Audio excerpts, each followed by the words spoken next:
Hello guys, mister explainer എന്ന YouTube ചാനലിലേക്ക് എല്ലാവർക്കും സ്വാഗതം. ഞാനിന്ന് നിങ്ങൾക്ക് മുൻപിൽ എക്സ്പ്ലെയിൻ ചെയ്യാൻ പോകുന്നത് 2007 പുറത്തിറങ്ങിയ ഗെയിം ആയ Assassin's Creed 1 protagonist the master of assassin Altair bin Lahad എന്ന ഫിക്ഷണൽ അസാസിനെ കുറിച്ചാണ്. എനിക്ക് തോന്നുന്നു അസാസിൻസ് ക്രീഡ് ഗെയിം ഫ്രാഞ്ചൈസിൽ ഇത്രയും ഒരു ഇമോഷണൽ ടച്ചുള്ള ഒരു ക്യാരക്ടർ വേറെ ഇല്ലെന്നാണ്.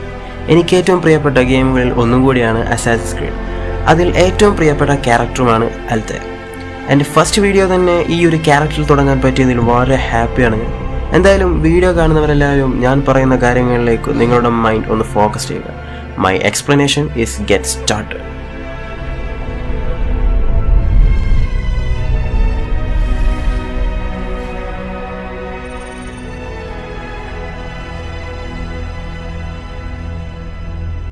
ആയിരത്തി 1165 ക്രിസ്ത്യാനായ മോദ് എന്നവരുടെയും മുസ്ലിമായ ഉമറിന്റെയും മകനായാണ് അൽതൈർ ബിൻ ലാഹദ് ജനിക്കുന്നത്.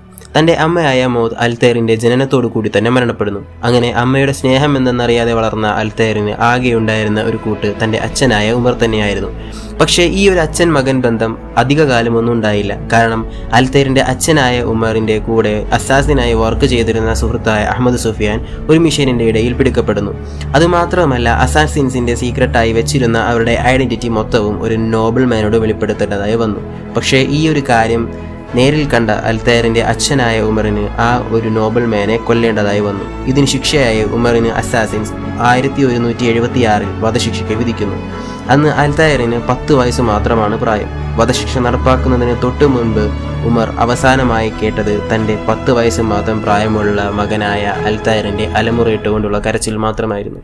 തൻ്റെ സുഹൃത്തും അൽതൈറിന്റെ അച്ഛനുമായ ഉമറിന്റെ മരണത്തിന്റെ ഉത്തരവാദി താനാണെന്ന കുറ്റബോധം അഹമ്മദ് സുഫിയാനിന്റെ മനസ്സിലുണ്ടായിരുന്നു. അതുകൊണ്ട് തന്നെ അഹമ്മദിന് അൽതൈറിനോട് ഒരു പ്രത്യേക സ്നേഹവും ഉണ്ടായിരുന്നു. അതുകൊണ്ട് തന്നെ അഹമ്മദ് സുഫിയാനിന്റെ മകനായ അബ്ബാസ് സുഫിയാനും അൽതൈറും നല്ല ചങ്ങാതിമാരായിരുന്നു.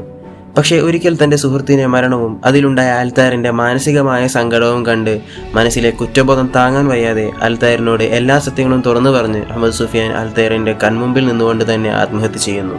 ഈ ഒരു വിവരം പറഞ്ഞ അൽതൈർ കാര്യങ്ങളെല്ലാം ബോധിപ്പിക്കാനായി ചെന്നത് അക്കാലത്തെ അസാസിൻസിന്റെ ലീഡറായ അൽ മുഅല്ലിമിന്റെ അടുത്തേക്കാണ്. ഇത് കേട്ട അൽ മുഅല്ലിം അഹമ്മദിന്റെ മരണത്തിന്റെ കാരണം എന്താണെന്നുള്ളത് അബ്ബാസിനോട് പറയരുതെന്നും അത് പറഞ്ഞാൽ ചിലപ്പോൾ നാണക്കേട് മൂലം അബ്ബാസ് ആത്മഹത്യ പോലും ചെയ്യാം എന്നും പറഞ്ഞു. പിന്നീട് അൽതൈർ ജീവിച്ചത് അൽ മുഅല്ലിമിന്റെ കൂടെയായിരുന്നു. തന്റെ ഗുരുവായ അൽ മുഅല്ലിമിനെ ഒരു അച്ഛനെ പോലെ കണ്ട് അദ്ദേഹത്തിന്റെ നിബന്ധനകൾ അനുസരിച്ച് അൽതൈർ പിന്നീട് ജീവിച്ചു. അൽ മുഅല്ലിം പറയുന്ന എല്ലാ കാര്യങ്ങളും അൽതൈർ അനുസരിച്ച് മുന്നോട്ട് പോയി. അതുമാത്രമല്ല, അൽതൈറും അബ്ബാസും തമ്മിലുള്ള സൗഹൃദ ബന്ധം നല്ല രീതിയിൽ തന്നെ മുന്നോട്ട് പോവുകയും അവർ രണ്ടുപേരും അസാസിൻസിന്റെ ബേസിക് ലെവലായ നോവിസിലേക്ക് തിരഞ്ഞെടുക്കപ്പെടുകയും ചെയ്തു. പക്ഷേ അപ്പോഴും അബ്ബാസ് തന്റെ അച്ഛന്റെ മരണത്തിൽ വളരെയധികം വിഷമത്തിലായിരുന്നു. തന്റെ സുഹൃത്തായ അബ്ബാസിന്റെ സങ്കടം മനസ്സിലാക്കിയ അൽതൈർ അവന്റെ മനസ്സിൽ ഒരു സമാധാനം ഉണ്ടായിക്കോട്ടെ എന്ന് വിചാരിച്ച് എല്ലാ സത്യങ്ങളും തുറന്നു പറയുന്നു. പക്ഷേ പ്രതീക്ഷിച്ചതുപോലെ ആയിരുന്നില്ല കാര്യങ്ങൾ. തന്നോട് അൽതൈർ ഇങ്ങനെ പറഞ്ഞത് മനസ്സിൽ അസൂയ മൂത്തിട്ടാണെന്ന് അബ്ബാസ് കരുതുകയും അത് അൽതൈറിനോട് ചോദിക്കുകയും ചെയ്യുന്നു. ഒരിക്കൽ അൽതൈറും അബ്ബാസും പരിശീലനം നടത്തുന്നതിനിടയിൽ അബ്ബാസ് അൽതൈറിനെ അറ്റാക്ക് ചെയ്യുന്നു. അബ്ബാസ് അൽതൈറിന്റെ കഴുത്തിൽ കത്തിവെച്ച് നീ അസൂയ കാരണം എൻ്റെ അച്ഛനെ കുറിച്ച് കള്ളം പറഞ്ഞതല്ലേ എന്ന് ചോദിക്കുന്നു.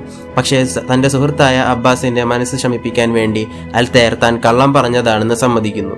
സഹോദരങ്ങളെ പോലെ കഴിഞ്ഞിരുന്ന അൽതൈറും അബ്ബാസും തമ്മിൽ വഴക്കടിക്കുന്നത് കണ്ട അൽ മുഅല്ലിം രണ്ടുപേരെയും 1 മാസം വരെ ഡെഞ്ചിനിൽ അടയ്ക്കുന്നു.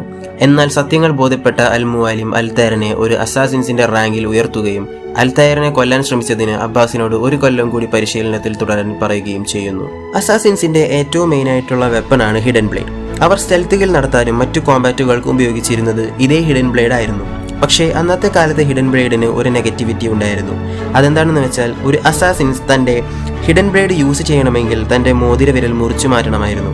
അതുകൊണ്ട് തന്നെ അന്നത്തെ ഹിഡൻ ബ്ലേഡിന്റെ ഡിസൈൻ വളരെ മോശവുമായിരുന്നു.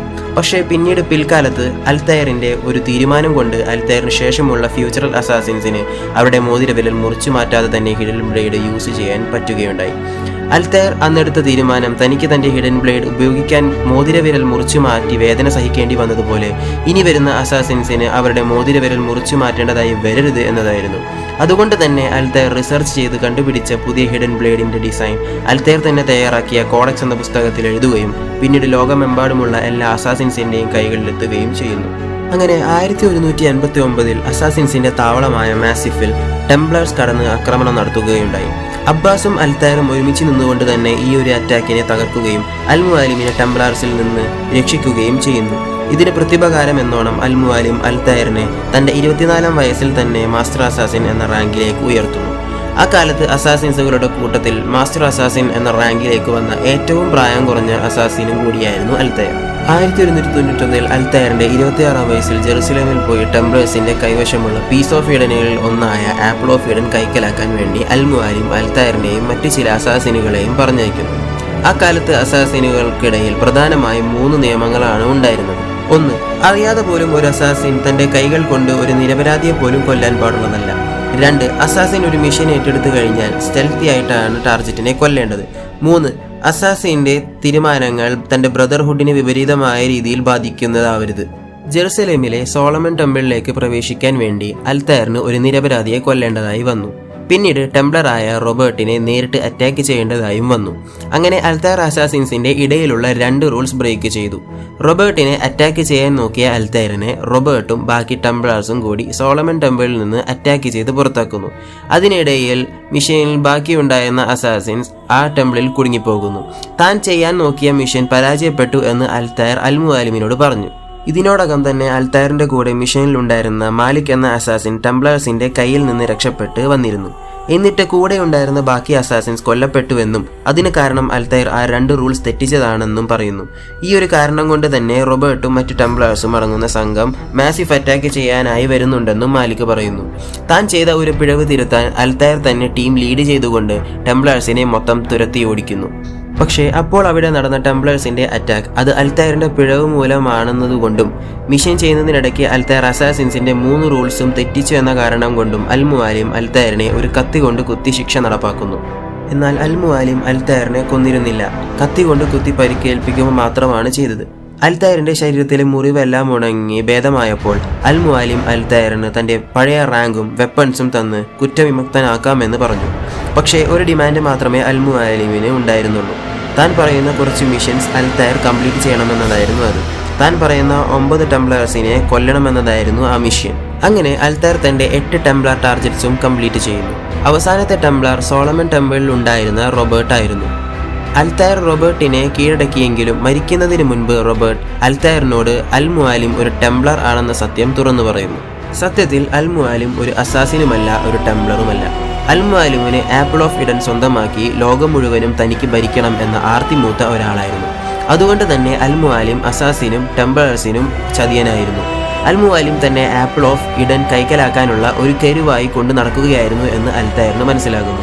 താൻ ഒരു അച്ഛന്റെ സ്ഥാനത്ത് കണ്ട ഗുരുവായ അൽ മുവാലിം തന്നെ തന്റെ 10 വയസ്സ് മുതൽ തന്നെ ചതിക്കുകയായിരുന്നു എന്ന് മനസ്സിലാക്കുന്ന അൽതൈർ. പക്ഷേ അൽതൈർ തളർന്നില്ല. തിരിച്ച് അൽതൈർ മാസിഫിൽ എത്തിച്ചേരുന്നു. പക്ഷേ അൽതൈർ എത്തുന്നതിന് മുന്നേ തന്നെ ആപ്പിൾ ഓഫ് ഈഡൻ ഉപയോഗിച്ച് ബാക്കി അസാസിനുകളെ അൽ മുവാലിം തന്റെ കൺട്രോളിൽ ആക്കിയിട്ടുണ്ടായിരുന്നു. പക്ഷേ എന്നിരുന്നാലും മാലിക് അടക്കമുള്ള മറ്റ് അസാസിനുകളെ മനസ്സ് കൺട്രോൾ ചെയ്യാൻ അൽ മുവാലിമിന് സാധിച്ചിരുന്നില്ല. അങ്ങനെ മാലിക്കിന്റെ ഒപ്പം കൂടി താൻ സഹോദരങ്ങളെ പോലെ സ്നേഹിച്ചിരുന്ന അസാസിൻസുകളെ കൊന്നുതള്ളി അൽ മുവാലിമിന്റെ പക്കൽ എത്തുന്നു. അവസാനം അൽ മുവാലിമിന്റെ അടുക്കലെത്തി വലിയ ഒരു ഫൈറ്റിന് ശേഷം അൽ മുവാലിമിനെ കീഴ്പ്പെടുത്തുന്നു.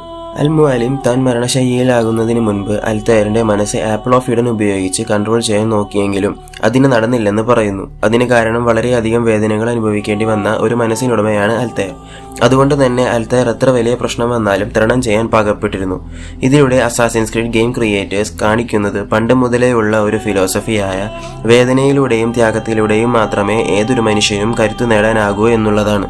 അൽ മുവാലിമിന്റെ മരണശേഷം ആപ്പിൾ ഓഫ് ഈഡൻ മറ്റ് ആപ്പിൾ ഓഫ് ഈഡനിന്റെ പീസസ് ഉള്ള ലൊക്കേഷൻ അൽതൈറിനും മറ്റു അസാസിനുകൾക്കും കാണിച്ചു കൊടുക്കുന്നു. അതിനുശേഷം അൽതൈർ അൽ മുവാലിമിന്റെ ഡെഡ് ബോഡി പുറത്തു കൊണ്ടുപോയി കത്തിക്കുന്നു. അൽ മുവാലിമിന്റെ മരണ വിവരം അറിഞ്ഞ അബ്ബാസ് അൽതൈർ അൽ മുവാലിമിനെ ചതിച്ചു കൊന്നതാണെന്ന് പറയുന്നു. ഇത് കേൾക്കുന്ന ബാക്കി അസാസിൻസ് അൽതൈറിനെ കൊല്ലാൻ ശ്രമിക്കുന്നു. ഈ തക്കത്തിന് അബ്ബാസ് ആപ്പിൾ ഓഫ് ഈഡൻ എടുത്ത് രക്ഷപ്പെടാൻ ശ്രമിക്കുന്നു. എന്നാൽ അബ്ബാസിന് ആപ്പിൾ ഓഫ് ഈഡനിന്റെ പവർ കൺട്രോൾ ചെയ്യാനോ അത് താങ്ങാനോ കഴിഞ്ഞില്ല. അതുകൊണ്ട് തന്നെ അൽതൈർ ആപ്പിൾ ഓഫ് ഈഡൻ അബ്ബാസിൽ നിന്ന് തിരിച്ചു വാങ്ങുന്നു. ജീവന് വേണ്ടി കീഴപേക്ഷിച്ച അബ്ബാസിനോടും മറ്റ് അസാസിനുകളോടും നടന്നതെന്താണെന്ന് പറഞ്ഞ് മനസ്സിലാക്കി കൊടുക്കുകയും പിന്നീട് അവർക്ക് ക്ഷമ നൽകുകയും ചെയ്തു. പിന്നീട് അസാസിൻസ് ബ്രദർഹുഡിന്റെ ലീഡറായി അൽതൈർ സ്ഥാനമേൽക്കുന്നു.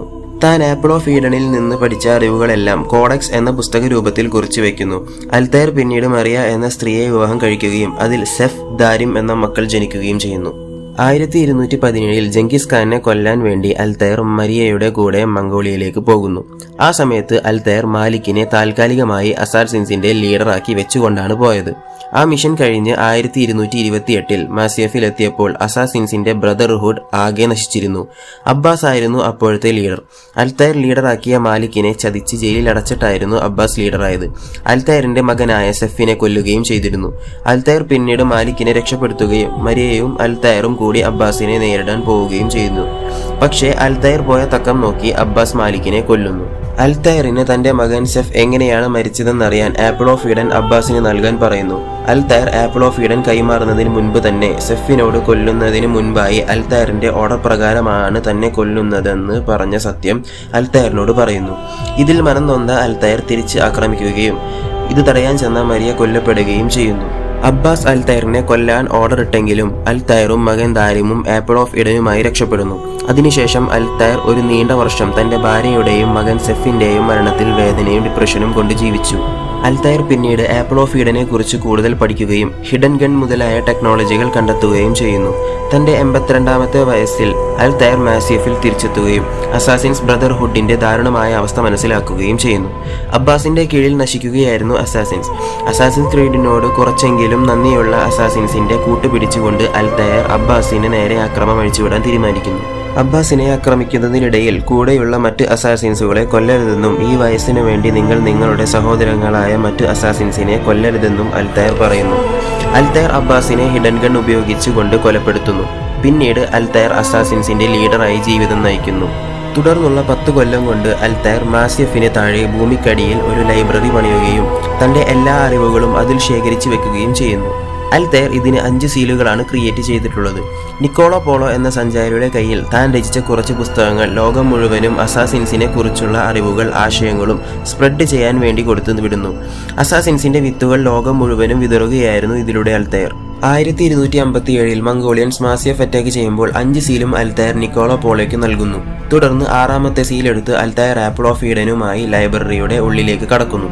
അത് ഒരു ലൈബ്രറി മാത്രമായിരുന്നില്ല, ഒരു വോൾട്ടും കൂടിയായിരുന്നു. ആപ്പിൾ ഓഫ് ഈഡനുമായി അൽതൈർ വോൾട്ടിനുള്ളിൽ സ്വയം ലോക്ക് ചെയ്യുന്നു. 92ാം വയസ്സിൽ ഭാവിയിൽ വരാൻ പോകുന്ന അസാസിന് വേണ്ടി സ്വന്തം ജീവൻ ത്യജിക്കുകയായിരുന്നു ഇതിലൂടെ അൽതൈർ. വർഷങ്ങൾക്ക് ശേഷം അൽതൈറിന്റെ അറിവുകൾ ഉപയോഗിച്ചാണ് എസിയോ ഓഡിറ്റോറി എന്ന അസാസിൻ വളർന്നതും പല ടെക്നോളജികൾ കണ്ടെത്തുകയും ചെയ്തതും. അസാസിൻസ് ക്രീഡ് റെവലേഷൻ എന്ന ഗെയിമിൽ ഇസിയോ മാസിയഫ് സെൻട്രൽ കേവ് തുറന്ന് കസാരയിലിരിക്കുന്ന അൽതൈറിന്റെ അസ്ഥികൂടം കണ്ടെത്തുകയും ചെയ്യുന്നു. ഈ ഒരു സീൻ അസാസിൻസ് ക്രീഡ് ഫാൻസിന്റെ മനസ്സിൽ ഇമോഷണൽ ഫീലിംഗ്സ് ഉണ്ടാക്കിയ ഒരു രംഗമായിരുന്നു. വേദനകളിലൂടെ അറിവുകൾ നേടുകയും തന്റെ ജീവിതത്തിൽ ദുരിതങ്ങളും ദുഃഖങ്ങളും മാത്രം വന്നു ചേർന്നെങ്കിലും അതിനെ മറികടന്ന് ജീവിച്ച അൽതൈർ അസാസിൻസ് ബ്രദർഹുഡിനെ സ്വയം കെട്ടിപ്പൊക്കി അവസാനം ഒരു മനുഷ്യൻ പോലും അറിയാതെ സ്വന്തം ജീവൻ കളയേണ്ടി വന്ന അൽതൈർ എന്ന ഈ ക്യാരക്ടർ ഒരു ഫിക്ഷണൽ ക്യാരക്ടർ ആണെങ്കിലും അസാസിൻസ് ക്രീഡിനെ കുറിച്ച് വളരെ ഡീപ്പായി മനസ്സിലാക്കിയ ഒരാൾക്ക് വളരെയധികം ഇമോഷൻസ് മനസ്സിൽ നിറയ്ക്കുന്ന ഒന്ന് തന്നെയാണ് അൽതൈർ. And this is the story of the master of assassin Altair Ibn, and I am the Mr. Explainer signing off. Bye.